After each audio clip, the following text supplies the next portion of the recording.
All right. So let's continue. So we're in Hilchot Diot, right? We did chapter 5. Then chapter 5 and Halachah number 6. Okay, so let's read the whole Halachah and then come back with details, with commentaries. Okay. Torah sages conduct themselves with exceptional modesty. They do not demean themselves and do not bare their heads or their bodies. Okay, we're going to see what does it mean. Okay. Even when one enters a latrine, he should be modest and not uncover himself until he is seated. He should not wipe himself clean with the right hand. That's actually halakha, right? He should stay away from all others and enter chambers beyond the chamber, a cave within a cave, and relieve himself. He must relieve himself behind the fence, a fence. He should move far away that no one can hear the sound if he breaks wings. If he must relieve himself in an open area, he should be far off so that no one can see him burying himself. Rabbi. Yeah, go ahead. Yeah, so question. According to Shulchan I know, but does the Mishnah also say that one has to undress under his in his bed, under his sheets, or no? Yeah, it's clear Shulchan. Understood. But if people are still doing it, that's a different thing. But now, just so we know, just so we're all on the same page, we're talking about going to the bathroom. That's talking about going to the bathroom, not changing it at all. I know. I read that if you're in a bathroom that has a shower, you can uncover yourself more than in a place that just has a toilet. Yes. Yeah. That's true. Like I know that like if it's just a toilet, you should try to be like a little more modest, where like you uncover completely. But if it's like a shower and a toilet, then it's okay, like because it's a shower. Yeah. David, could you put yourself on mute? There is lack of static. David. Okay, thank you. Or if you want to say something, say. Okay. I forgot that whole thing. Okay, so we're talking about the bathroom. Okay, so let's see. Or as our Canadian friends say, washroom. It's very interesting. Just as he conducts himself with modesty while in latrine by day, he should also do so at night. So basically, it does not matter if anybody can see or people do not see. One should always train himself to relieve himself in early morning and after dark only, so that he need not go far off. Okay. So meaning that people would not see him. Okay, so let's see from the beginning with as we can see there's a lot of commentaries, a lot. Okay, from the beginning. The Torah sages conduct themselves with exceptional modesty. Okay, number 67. With this statement, Rambam establishes a connection with the previous halachah and sets the motive for what follows. Modesty is not simply the matter of dress. This is discussed in Halachah 9. So we're on 6. Okay, we're going to talk about dress, but rather awareness of God, which causes a person to cover head and body out of respect for divine presence. So it's not it's also in respect of other people, but the main point is in respect of divine presence. Rambam expands upon this concept in a Guide of Perplexed, Volume 3, Chapter 52, where it says, He's constantly with us, meaning Hashem, right? Absorbing us, as Yirmiyahu 23:24 proclaims, can a man hide himself in secret places and I not see him? So it's a question, right? Says God. So basically, somehow people think that if they somewhere behind the closed door and it's dark, so Hashem does not see him. Somehow, right? So Hashem said no. understand this well. Know that with a perfect man, know that when perfect men comprehend this, they achieve such humility, such a awe and fear of God, that the sense of shame before Him, right? So the more you learn, the more you achieve, they say, humility, because you know that you cannot even hide from Hashem, right? You cannot hide, and you have to always be in awe.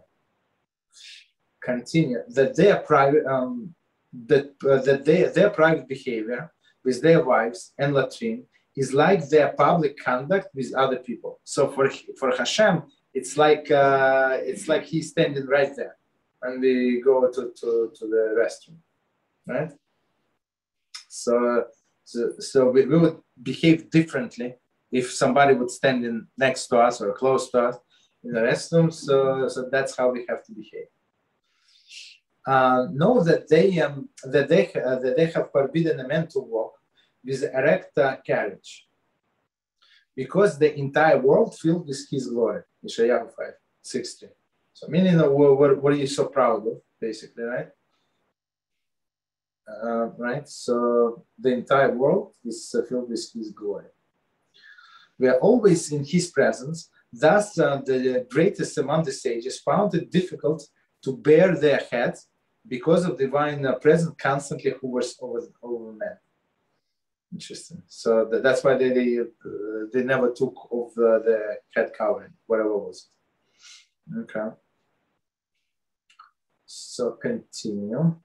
They do not demean themselves and do not bare their heads. So bearing somebody's heads or body is demeaning oneself, basically. That's what Rambam is saying. Commentary. Bear their heads, 68. Kiddushin Torah A relates that Rabbi Hiya bar Abba once saw Rabbi Yehoshua ben Leib taking his son to school while wearing a makeshift hat.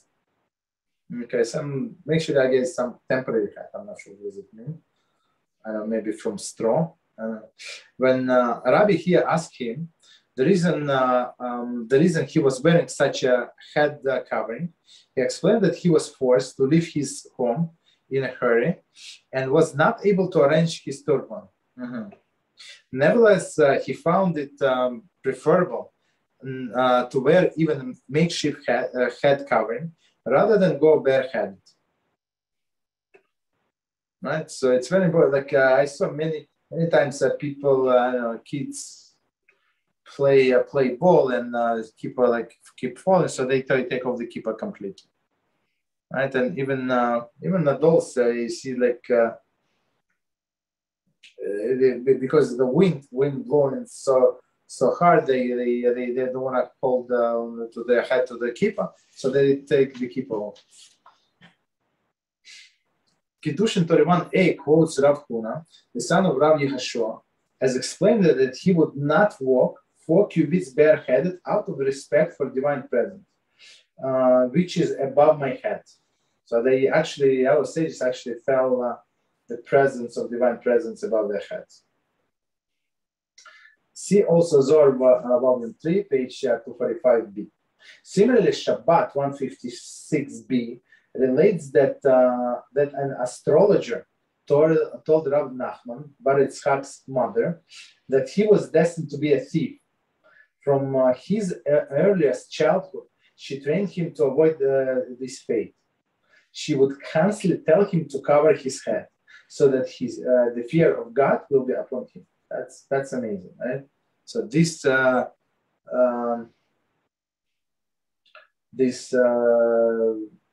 covering of his head made him a God-fearing person. That's why another name for kippah is yarmulka.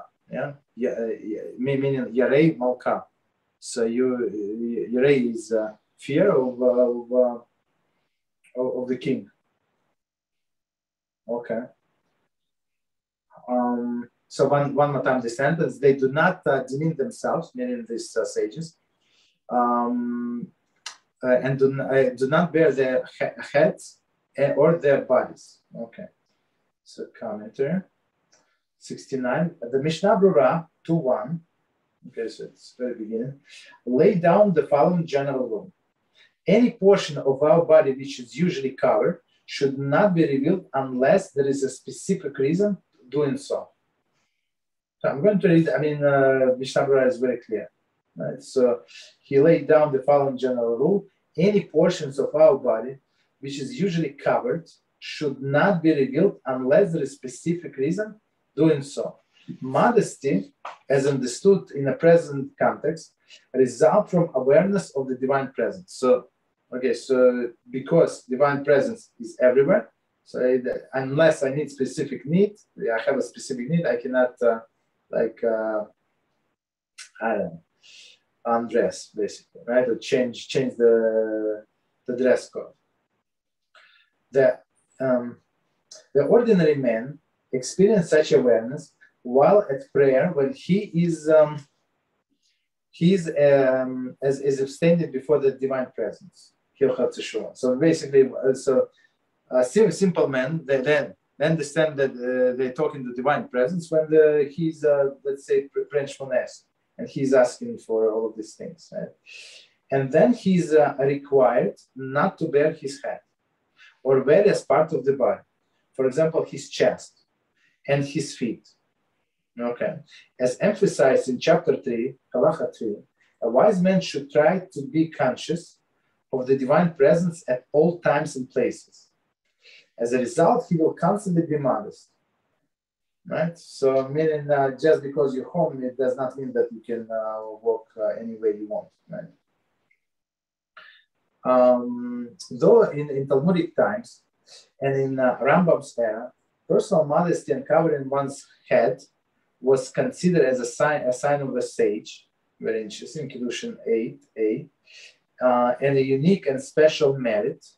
At present, both practices have been accepted as ordinary behavior for all observant Jews. So, okay, so that's in olden days, in the Talmudic times and Rambam times, so it was this basically head covering, so the kippah or turban, whatever. So it was in some sense optional. So.